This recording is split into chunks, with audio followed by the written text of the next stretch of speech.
I'd love to have it open by Easter. Okay, I would love to have it open by Easter. I will tell you that right now. I would love to have that. It's such an important day for other reasons, but I'll make it an important day for this too. I would love to have the country opened up and just raring to go by Easter. During our town hall today, you threw out a date where you think America can be working again, and that's Easter Sunday. That's 19 days from now. How did you come up with that day? Well, it's 19 days, but add another 7 because we've been doing this now for 7, so that's from the time we heard about it. 7 to 9. From the time it's from the time we close it up. So you could add 7 to 9. Look, Easter's a very special day for me. And I see it's sort of in that timeline that I'm thinking about. And I say, wouldn't it be great to have all of the churches full? Who suggested Easter? Who suggested that? I just thought it was a beautiful time. To be a beautiful time, a beautiful timeline. So that was it's a great day. Dr. Fauci, since, as the president said, you and Dr. Birx and others will be guiding him in making the decision, where are you now with this timeline of 19 days from now? So, I mean, that's really very flexible. We just had a conversation with the president in the Oval Office talking about, you know, you can look at a date, but you got to be very flexible and on a literally day-by-day and week-by-week basis. Wow. The president talks about Easter being a beautiful time. Yes, it is a beautiful time. But it has absolutely nothing to do with this pandemic. And it's not going to have anything to do with this pandemic as we see the surge of cases. We've been showing you charts all morning, and it's data. It's data that predicts where these lines are going based on what's happened across the country. But he talks about a beautiful time, just like he talked about beautiful tests. Remember the president saying that if you wanted a test, you could get a test? That was weeks ago. We desperately need tests. I've talked to so many people right now that desperately need tests. We've got frontline workers who desperately need tests. You look at New York City cops, they're approaching the 10% level of people infected. They can't get tests. New York City police officers can't get tests. New Orleans healthcare workers and EMS workers who are being stressed by this, being sidelined, they can't get tests. The president's words have been meaningless here. This entire crisis, sadly, he goes on and he speaks in these bland generalities, talking about if you want a test, you can get a test weeks ago. That's not the case. Talked about how there's only one person infected. They're from China. They're going to go back home. There's nothing to this. We're going to be fine. That ended up obviously not being the case. The president then saying a week later that, oh, well, we've got 15 people that maybe have this. Soon it'll be down to 0. And at that time, that's when all of his allies in the Trump media were all saying that this was just the coverage, the increased fear about this coming pandemic was all a hoax. Well, they said it was all a hoax. Well, of course, they and people that were running their companies were taking precautions because they knew it was not a hoax. It's sort of like the senators that were saying that we were going to be prepared while they were dumping millions of dollars worth of stock. And so now we come to where the storm is closer to shore, where New York City, who's, again, at the tip of the spear, just like they were on 9/11, just like they were in the war against terrorism, they're going to be in this pandemic as well. And they're already overwhelmed. And the storm is still offshore. It's coming.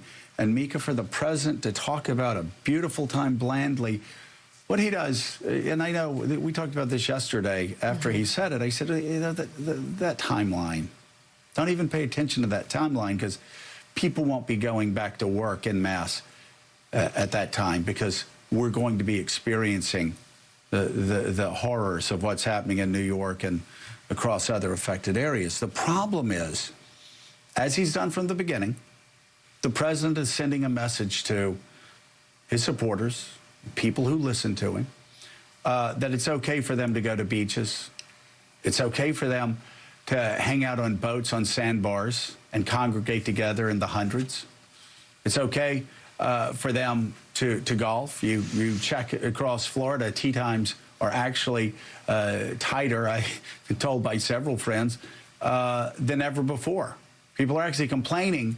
I had one guy tell me that his dad was complaining that he couldn't get a tee time at his own golf course because so many people were jammed, packed in the clubs, because this is, they consider, free time to catch up on their golf game. Mika, the message comes from the top. Well, and it's a wavering message. The president needs to deliver a strong, steady message that we are at war. We can win this war, but it's going to take the sacrifice of every American to act responsibly. This is a war that is won at home.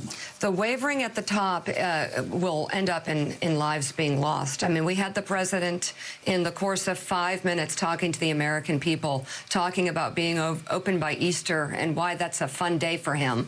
And then our top expert trying his best to navigate his relationship with the president, but saying that date is very, very flexible when it comes to his point of view and his expertise. I'm with Fauci. If I'm going to look for my guidance, I'm not listening to President Trump, and I would urge all Americans to listen very carefully to this president and to be careful with the information that they are getting from him. There is a void in empathy that he has shown us for years, and it is playing out right now. Because what you see is a president who is completely removed from the suffering that is happening right now, not only around the world, but inside the halls of New York City hospitals and across the country, where people have died from this virus, and more people will die. You know what's so remarkable is that this is happening in his hometown. Like, this is happening where he lived his entire life. This crisis, it's a New York City crisis. And the hospitals where he was born, where his children were born, where he said goodbye, he said farewell to his parents. Those are the hospitals that right now are begging for help. Those are the hospitals where doctors and nurses are already overwhelmed. And forgive me for continuing to make this analogy, but it is a Category 5 storm that's coming on shore. Its epicenter is in New York City. And the president has helped some. He and Andrew Cuomo have worked together fairly well. Yesterday, he got impatient, though, and said that Andrew Cuomo needed to stop complaining. No, the storm is coming. The war is coming.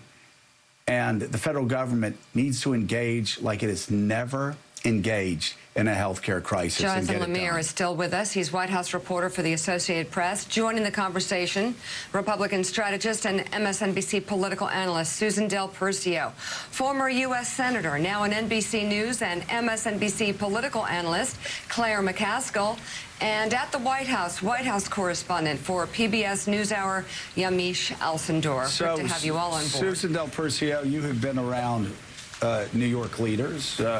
We all remember what Rudy Giuliani did during 9/11. We remember, despite what we've seen over the past 4 years with Rudy Giuliani, you saw him and others saw him marshal all the resources in New York City, and also encourage the President of the United States to marshal all the resources of the federal government to help the people of New York City on 9/11.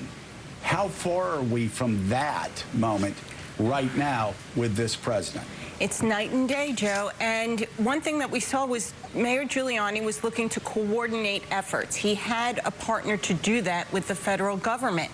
Andrew Cuomo's trying to do the same thing, but we have a president who's basing his leadership on volunteerism from other people instead of forcing people to manufacture what's necessary, leading a coordinated effort, funding those businesses that need to get 24-hour, round-the-clock manufacturing done for ventilators and masks and other things. But Andrew Cuomo, like all the other governors, are kind of on their own just to figure out their own plan.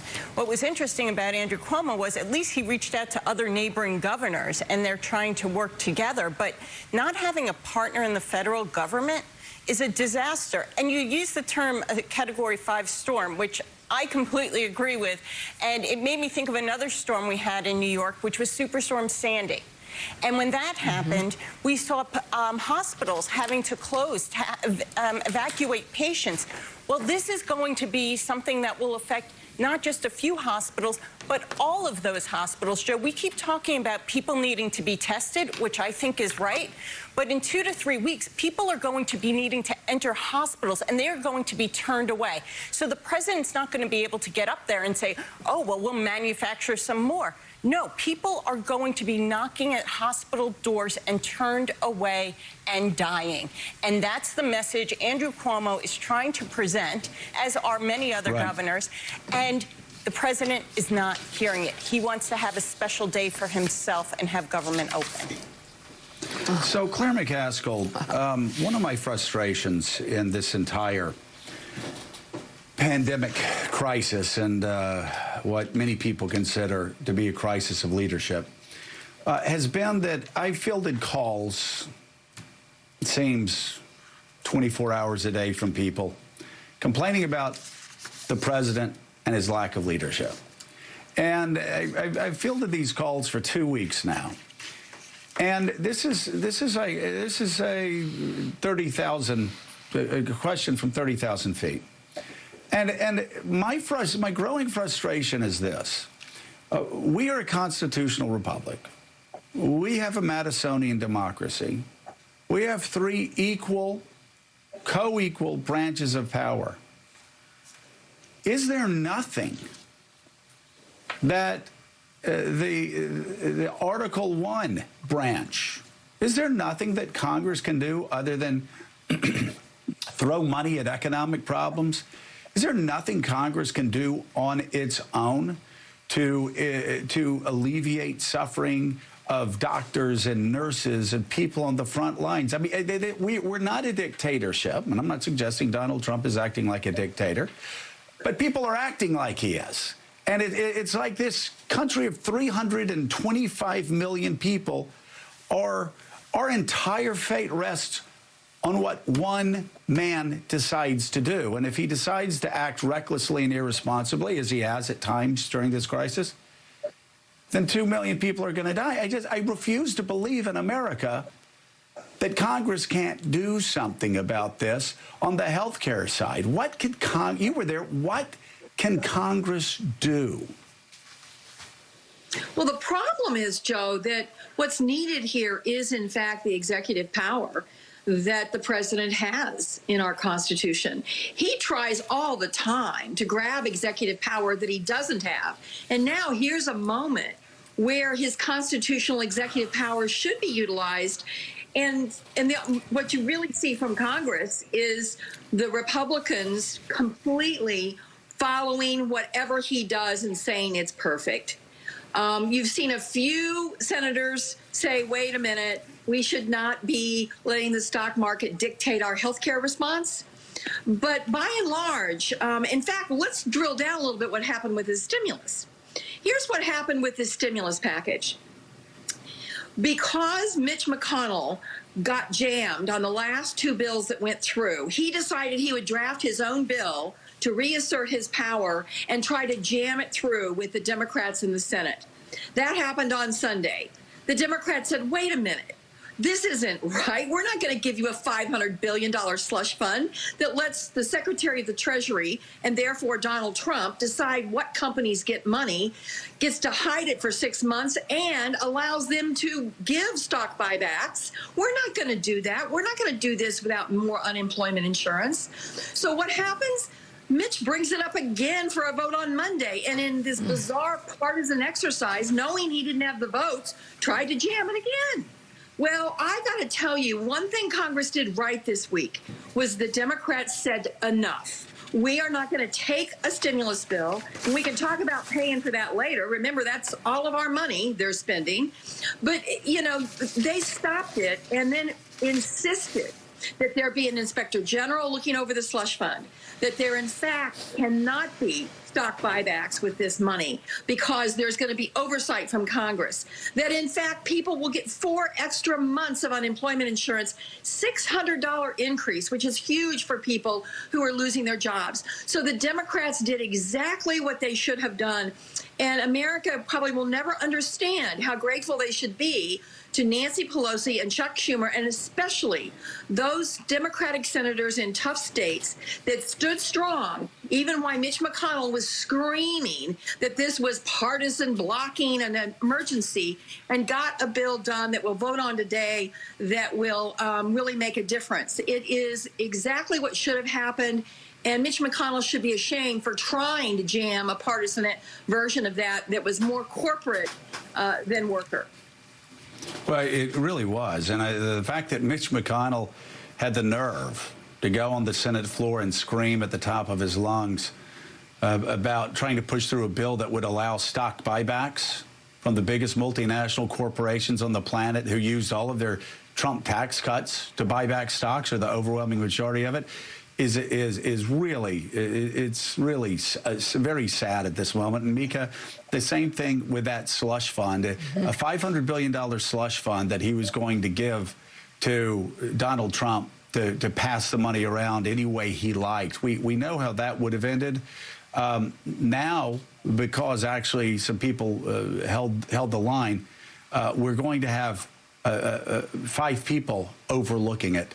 A bipartisan task force overlooking it to make sure that businesses that really need the money, small businesses that really need the money, actually get the money. And there's not going to be a slush fund. There aren't going to be stock buybacks. And the difference between what Mitch McConnell was screaming about and what happened at the end is a huge, huge difference, which is actually going to help this economy much more than the Mitch McConnell plan to throw a slush fund at the problem. One other thing, really, too, we can't say it enough.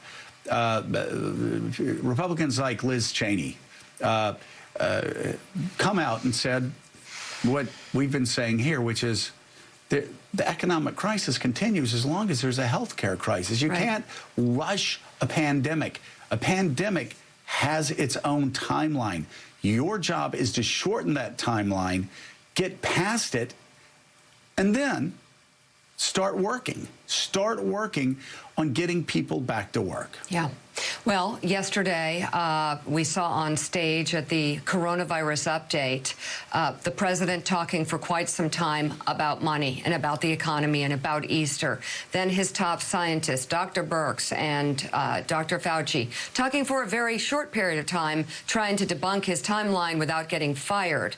This is, at this point, what I could read from their facial expressions, that they were trying their best to tell the truth without getting fired. And there was this disturbing moment where Dr. Fauci backed up, finished his remarks, and stood next to the president and looked at him. And there was a look of concern in his face that perhaps the president did not like what he was saying. And I saw in the Fox town hall Dr. Birx talking and the president literally rolling his eyes and acting like a stubborn, spoiled little 5-year-old, really anxious for her to stop speaking because he doesn't want their information to scare Americans from going back to work. That's the logic that's playing out on stage. Well, anybody want to question it at this point? I actually, first of all, Dr. Fauci has said that he doesn't want people in the media trying to separate him from the president. And I think it's in everybody's best interest that Dr. Fauci, Dr. Birx, these other doctors remain on that task force. For sure. There is, though, there's no doubt, there is a tension that we have to recognize here, Yamiche, and that tension is between businesses, small businesses who are suffering so badly, businesses that are going to go out of business because of this unprecedented economic crisis, and, of course, the pandemic. Healthcare officials are scared to death at the pandemic that's coming. But then again, so are small business owners and big business owners and mid-sized business owners. There definitely is a split right now. There is a balance that has to be at least thought through. But there is no doubt that there is a tension between the health experts and the economic experts. But we've seen with Larry Kudlow, and I'll just say he's been a friend of mine for some time, and I like Larry so much, but Larry is the one who said this was contained a couple of weeks ago, and to disastrous results. He and Kellyanne Conway yelled at a CBS reporter for suggesting that this was not contained, yelled at a CBS reporter. So these political and economic advisors have no idea the depth of the pain and suffering Americans are going to feel from this, Yamiche. So how is that creative tension playing out not only at these press conferences, but behind the scenes at the White House? Well, President Trump is really leaning into his political instincts in the middle of a health crisis. And he's been successful when it comes to leaning into his political instincts when it comes to, of course, being elected. But what we see here is a president who's trying his best to take the information that he's getting and create this other kind of sort of dual parallel information stream where he's telling people, actually, I think my gut tells me that on Easter Sunday, the churches should be packed and people should be able to go back to life as usual, at least in some parts of the country. When in fact, the federal government's own planning guide warned policymakers that this pandemic could last up to 18 months and even longer. And President Trump, from that same stage, from the same White House briefing room, told reporters that this could last all the way until August. So the president here is making it very clear that he is making an economic decision. And he said, I think most people or more people might die from the economic impacts of this than the virus itself. But there's no scientific evidence, no data to back up those statements. So what we see is the president really trying to push his scientists into this nuanced view. And you do see someone like Dr. Fauci making a nuanced argument. Yesterday, he said, well, maybe parts of the country where there isn't an outbreak, we should study those places and see, do they need to be eased in terms of guidelines, or do we need to clamp down even more? But the president, obviously, at this point, is the only person I've heard say that this government and this country would be ready by Easter Sunday to come together. That's in 19 days. That I don't see anybody saying in 19 days this pandemic is going to have peaked and then we're going to be on the other side of this. Yeah, I'm going to go to Jonathan Lemire in a second, but I want to go, and thank you for that insight, Yamiche. You're so right. I want to go to Claire McCaskill. Claire, I'm going to say something that is going to be extraordinarily unpopular, not only for people who are watching, but also in my own household. I think if the Senate hasn't completed writing this bill, I think it is extraordinarily important for the health of this nation. And I just got a note. I've been worried about this all night, and I just got a note from an ambassador who has the same concerns. It's extraordinarily important that Donald Trump's own companies are not exempted from this bill, from this relief. Because by exempting Donald Trump's companies, you give him the worst incentives to reopen this government, or to reopen this country quickly. Donald Trump, and as I said earlier, he makes decisions based on his bottom line. It's always been that way.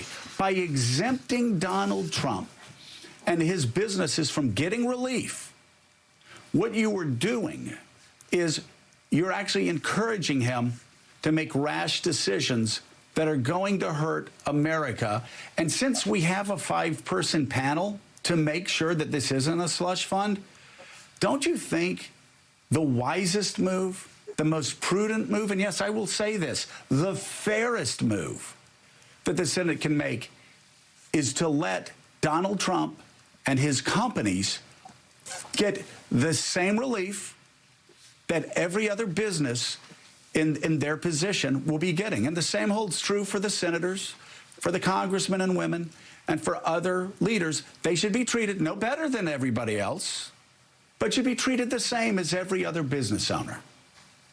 Yeah, as hard as it is to reconcile the fact that this president has made a lot of money off of being president and uses his properties and promotes his properties like a huckster from the Oval Office, I do think now that there's going to be an inspector general and there's going to be bipartisan congressional oversight, his companies, his business interests should be treated no better or no worse than any other companies. And you're exactly right. I mean, it's sad to say that he would behave like a petulant child and probably do irrational things if his companies were exempted. And there really is not a good, I mean, we can't decide we're going to behave the way he does, especially at a moment of national crisis. He should be included in a fair and transparent way. And maybe that's the most important thing that Chuck Schumer got out of his negotiation was there's now going to be some transparency so the American people can see where this money is going, how it is being used. And the other thing that I didn't mention before that needs to be noted is they made sure that states will get this money not based on whether they're blue or red. We've watched when Trump has tried to withhold federal funding from blue states because they don't do the things he wants them to do. That would be a disaster in this situation when you see the kind of pain that New York is going through and the kind of pain that California has gone through. So I think that the transparency and oversight, absolutely, Donald Trump's businesses should be treated fairly and in a way that all America can have eyes on it. And so I want to make a plea right now. I usually make pleas to the President of the United States that largely go unheeded. I want to make a plea on behalf of the American people who, again, they may disagree with me, but on behalf of their health, to Chuck Schumer and to Nancy Pelosi.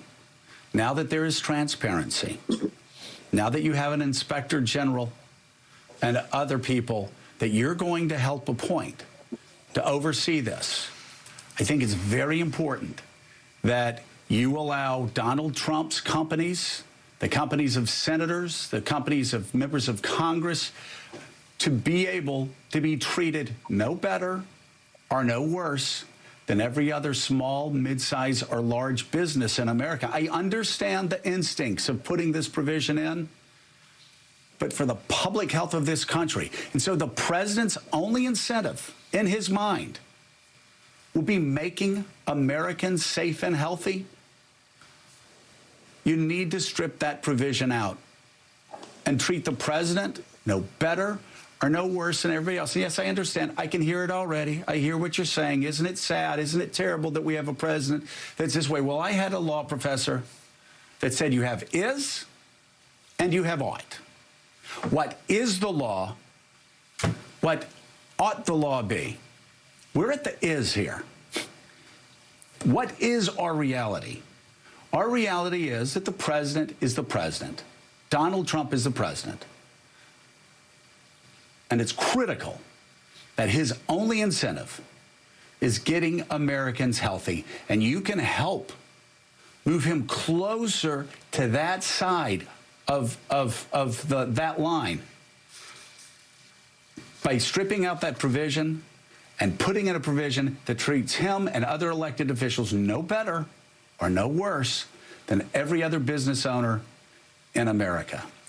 Let's bring in Morning Joe Chief Medical Correspondent Dr. Dave Campbell. He's been studying this throughout the entire crisis. And right now, Dave, you're looking at asymptomatic carriers. And this is such a mystery, especially with the lack of testing that is available in the United States because of, obviously, the botched start in this, that we don't know how many there are out there. Why are they so important in terms of trying to figure out how to get to the other end of this?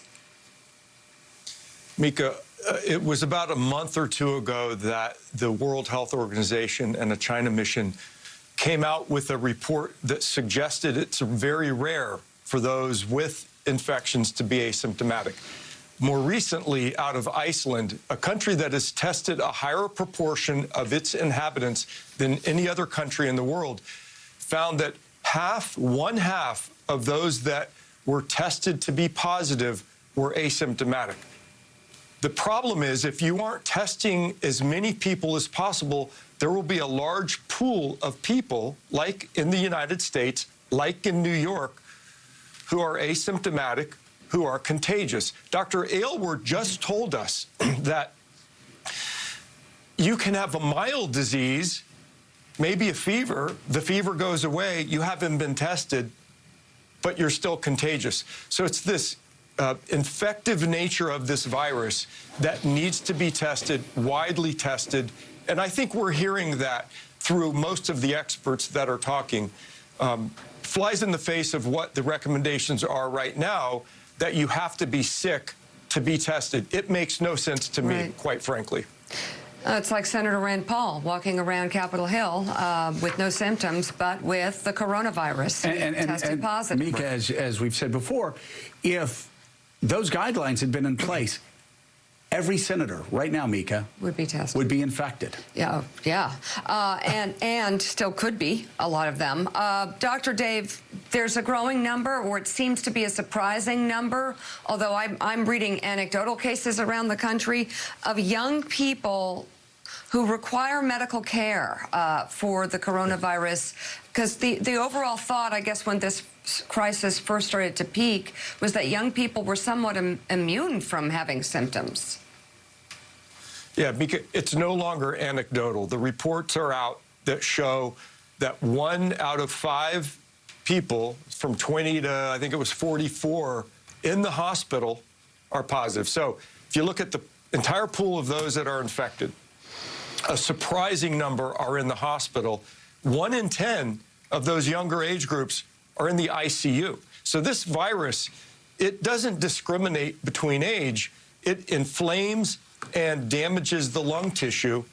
I've always thought, and I still think, that the pool of young people who are vaping that we know has caused inflammation and damage to the lung tissue, I haven't seen anybody look at the link between vaping and the unfortunate reality that a lot of young people are in the hospital or in the ICU with lung problems from coronavirus.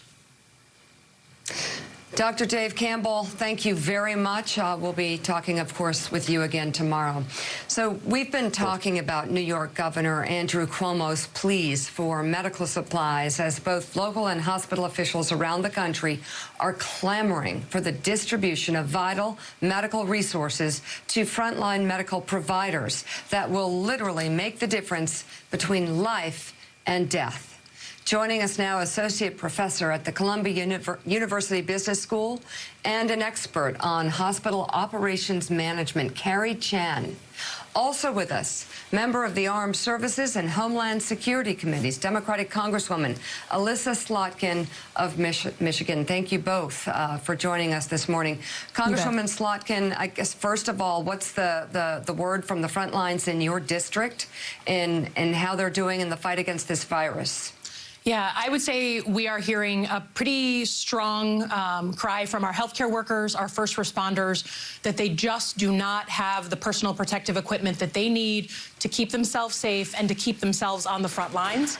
There's a real hierarchy of needs coming in, you know, and all the calls and all the emails we're getting. That is number one, and getting people through this period of the next few weeks where the orders for equipment aren't yet in, but we've got to get through this next period. And then obviously next down the ladder is the economic impact and just the absolute, you know, concern from people on how they're going to get by and get through this period.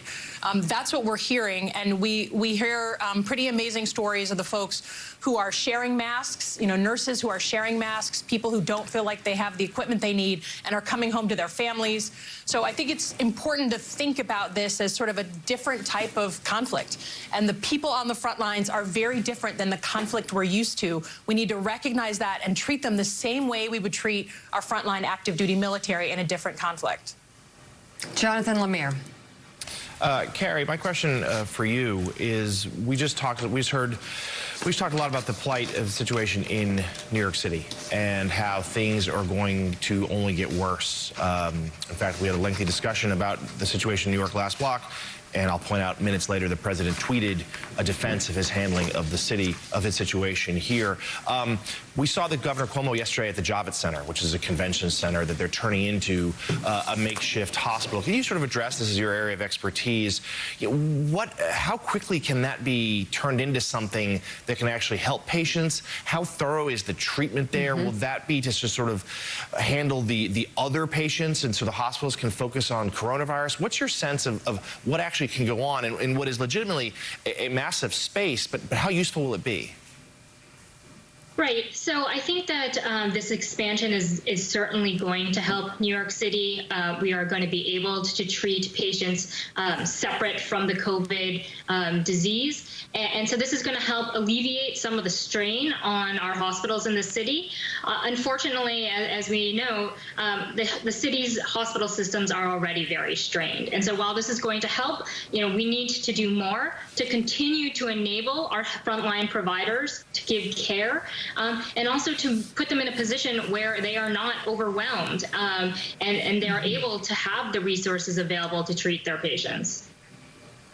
Congresswoman Slotkin, what are you hearing? I mean, I know you're hearing the cry for help, for supplies from healthcare workers, but what is it going to take to actually get the supplies in place in places like your district? For example, is there anything the president could do to speed up the process?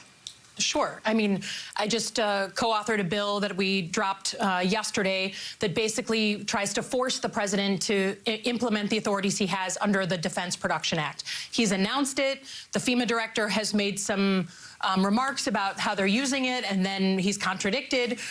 The president needs to centralize the production, and in particular in the retooling of some of our big manufacturers. A lot of these folks, like especially our big autos in Michigan, our suppliers, they're doing this on their own. They're deciding to retool to make this protective equipment, but it really needs to be organized. And again, that equipment is what we're looking to come in 2, 3, 4 weeks from now. So we want the president to move on that. And frankly, I worked on a lot of crises when I was at the Pentagon. I under almost no circumstances would recommend the legislative branch forcing the executive branch to enact these powers and tell them how to manage. But this is just a situation, it's just the outcry is so strong that it's pushed us to do this, to try and force the president to centralize the retooling of our big manufacturers. Susan Del Percio. Yeah, I think that's exactly right. We need to have the leadership and the coordination to get the products out for the end user. And you know, it's interesting listening to the Congresswoman. It seems so clear and so obvious, and I don't understand why the president at this point hasn't been able to see it. It's so stark what needs to happen. But again, when you're only looking at things as political problems and through your, you know, what helps yourself, it makes it much more difficult to get things done for others. But I just also want to go back to how Andrew Cuomo has presented those facts. I wrote a piece, as you mentioned earlier, calling him America's governor. And the reason why he has been successful in that is because he is able to present facts, information, trends, what's going to need to be done, and lastly, compassion. And when we have a president with no core values and you cannot trust, he cannot lead. Right. But the missing piece of that with Governor Cuomo is the mobilization from the presidential level. Carrie Chan, thank you. Congresswoman Elissa Slotkin, thank you very much as well. You know, one of the things, Mika, that has surprised me over the past week is we do live in a really ideological time. But I've actually had friends and family members who support Donald Trump, who usually lash out at anybody that's not wearing a red hat, who've actually been very positive about Andrew Cuomo. It has surprised me time and time again. So there is a cry for leadership. People want leadership. Organization. In this time of crisis. Claire McCaskill, thank you as well for being on this morning. And coming up after days of tense back and forth, senators have finally passed a $2 trillion stimulus bill. We'll talk to one of the Senate negotiators, Minority Leader Chuck Schumer, about that ahead on Morning Joe. Welcome back. Yeah, Jonathan Lemire, let me go to you really quickly. As we said, the president is who the president is. A tweet 3 minutes ago from the president of the United States in the middle of a pandemic that is, again, as the White House has acknowledged, may kill 2 million Americans. The president decides to use his time and his platform this morning by tweeting this about Mitt Romney. First of all, Mitt Romney tests negative for coronavirus, Breitbart News reports. The president says, "This is really great news. I am so happy I can barely speak." Sarcasm, of course. He may have been a terrible presidential candidate and an even worse U.S. senator, but he is a rhino, and I like him a lot, with an exclamation point. The president of the United States... Don't you just ask yourself the question right now about his stability? Well, of course, Mika, we do every day. I wonder what about people in the White House right now watching this? But, you know, the thing is, again, in the middle of this crisis, first of all, Mitt Romney is of the age that this could have been a death sentence for him. His wife? His wife has underlying conditions, so If he were positive, it could have been a death sentence for her. And Donald Trump cannot, even in these times, refrain from attacking somebody who is part of the United States Senate. We're all in this together, the president said, and I agreed with him. We're all in this together. And you just, like, what if Mitt Romney had tweeted something like that about the president this time, if he had tested, or anybody else? I mean, the outrage from Donald Trump and his campaign and from websites would have been overwhelming, but he is held to such a lower standard, and by everybody. He does this, again, in the middle of the pandemic when he should be telling us what he's doing to get more masks, more ventilators, more tests. God, more tests for Americans so we don't have 2 million people die. As, again, the White House just concerned about that study. That's not me. That's not the media. That's not fake news. That's not the hoax that people were talking about a couple weeks ago. The White House believes that. And yet, Jonathan Lemire, he's mocking Mitt Romney this morning after Mitt Romney finds out that he doesn't have the coronavirus. You ask what the president's response would be if someone else tweeted that about him or his family. No one else would tweet that about his or his family. Let's flash back a couple days ago. The president was in the White House briefing room when a reporter informed him that Senator Romney was moving into isolation because he had been exposed to Senator Rand Paul, who, of course, now did test positive for the coronavirus. And the president said, Romney, oh, gee, too bad. And then was asked if he was being sarcastic, and he said he wasn't. I'm sure when he's asked about this tweet, he will say he wasn't sarcastic. He is being sarcastic.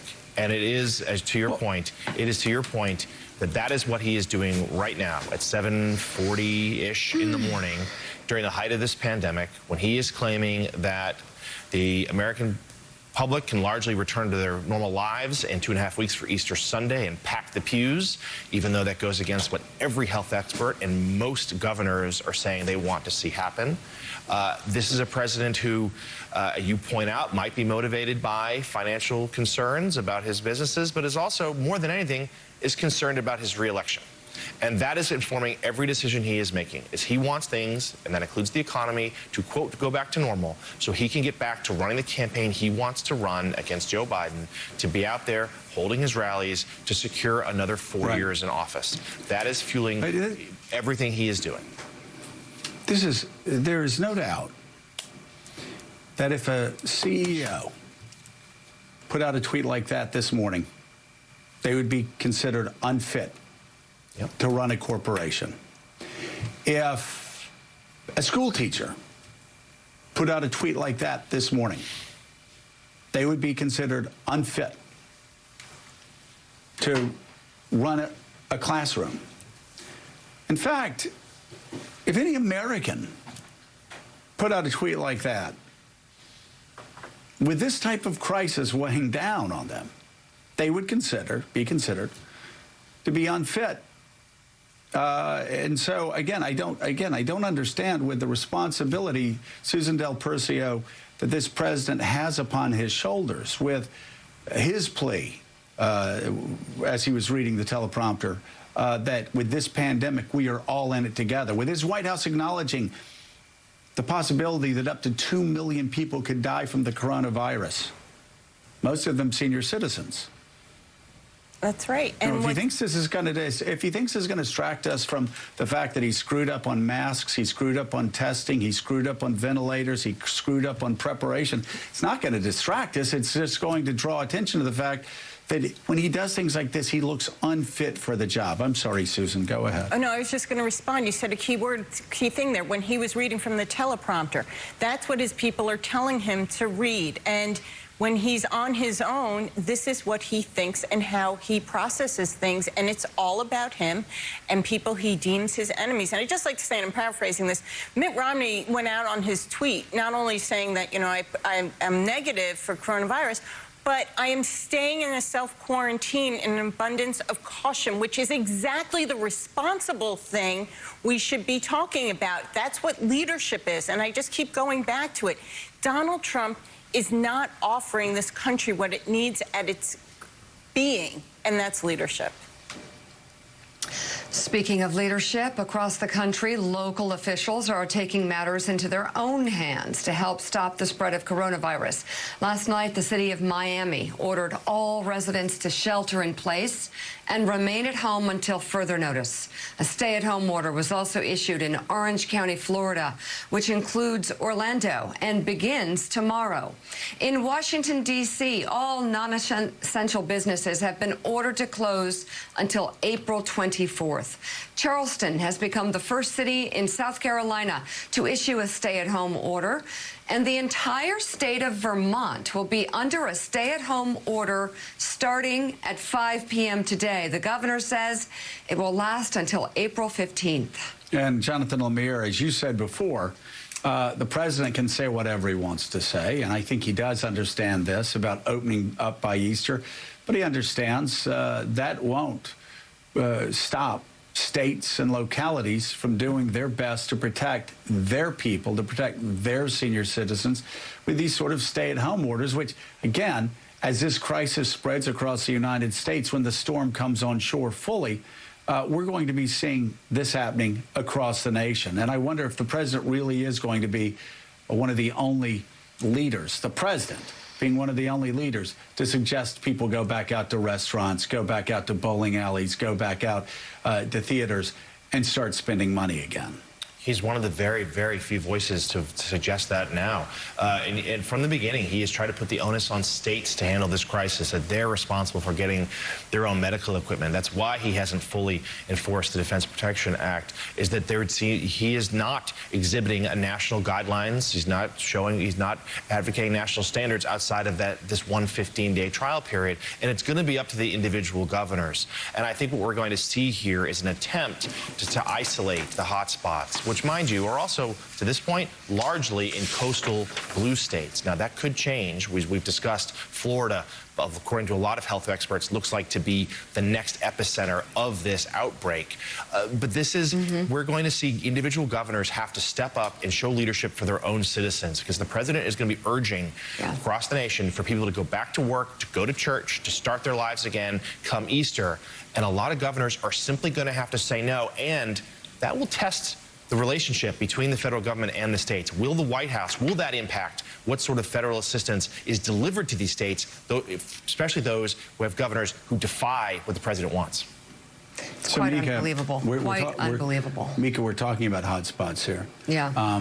Of course, you can talk about coastal regions, you can talk about blue states, but again, evidence that congregating and being reckless it causes disaster. Louisiana has been hammered, and they're quickly becoming a hot spot because of Mardi Gras. Right. And you could see it coming. I remember reading a Charlie Pierce tweet saying the first Arkansas case, the first person who tested positive, had come from Mardi Gras.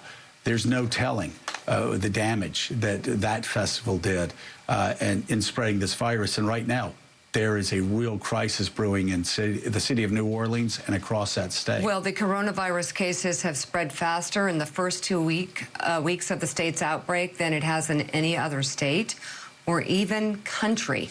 According to an analysis by a professor at the University of Louisiana at Lafayette, over a 13-day period, the increase in the number of cases placed the state on a trajectory for infections ahead of both Italy and Spain, some of the hardest hit areas in the world. Just yesterday, Louisiana reported 216 new cases, bringing the total number to 1,388 with 46 deaths. According to the NBC affiliate in New Orleans, 94 emergency medical service employees in that city have been exposed to the coronavirus. At least 28 of them have been quarantined. New Orleans only has 170 EMS employees. So a real crisis brewing there, a crisis really underway. Yeah, Mika, and you look at those numbers, and the EMS workers are getting sick. We've seen it in Italy. We've seen it across the world, that the people on the front lines are having trouble treating those who have this disease. And it's only going to get worse. And why is it going to get worse? Because we don't have the masks we need. We don't have the protective equipment we need. We don't have the gloves that we need. And it's weeks away. And it is weeks away. And again, that's why it is so critical that the president puts the Defense Production Act in full force. How is it possible? And that he immediately, today, starts, Jonathan Lemire, that he today starts ordering companies, it starts a national call for companies to protect the people of Louisiana, to protect the people of Florida, to protect the people of New York, to protect people in red states and in blue states. Because if he is looking at this politically and thinking, well, it's just New York, because you know he is, it's just New York and California, the next hot spot is Florida. If the President of the United States, and I hate to speak in such crass terms, but I'm speaking in terms he understands, if the President botches this crisis and seniors die in Florida because of his botched leadership, it will be like George H.W. Bush botching Hurricane Andrew in 1992 and losing that state because he botched the handling of the crisis. So if all the president can understand are crass political calculations, here's one. Keep botching this crisis, and you will be run out of office, and it will start in the state of Florida. It does seem like, Joe, we're heading towards, I hope not, but it feels like we're heading towards a red state versus blue state divide here, and potentially even urban versus rural. And to underscore as a final point, to bring this home about the presidential, his tone and leadership and where his focus is, he's tweeted again after the Mitt Romney tweet. This time to a link. Oh, my God. Judge won't release Avenatti. You remember Michael Avenatti, Stormy Daniels' lawyer, who's currently in prison? Judge won't release Avenatti over coronavirus claim. The president tweets, gee, that's too bad. Such a fine guy. Presidential aspirations, you know. That's where we are right now, Joe. That's where we are. And the president, of course, is trying to distract. Mr. President, we need masks. We need gloves. We need ventilators. We need tests. Because if you don't do that, you're going to be responsible. You are going to be responsible for the deaths of a lot of Americans. Please stop tweeting. Start working. Get this country moving. We are at war. You said it yourself. Bring us together. You said we're all in this together.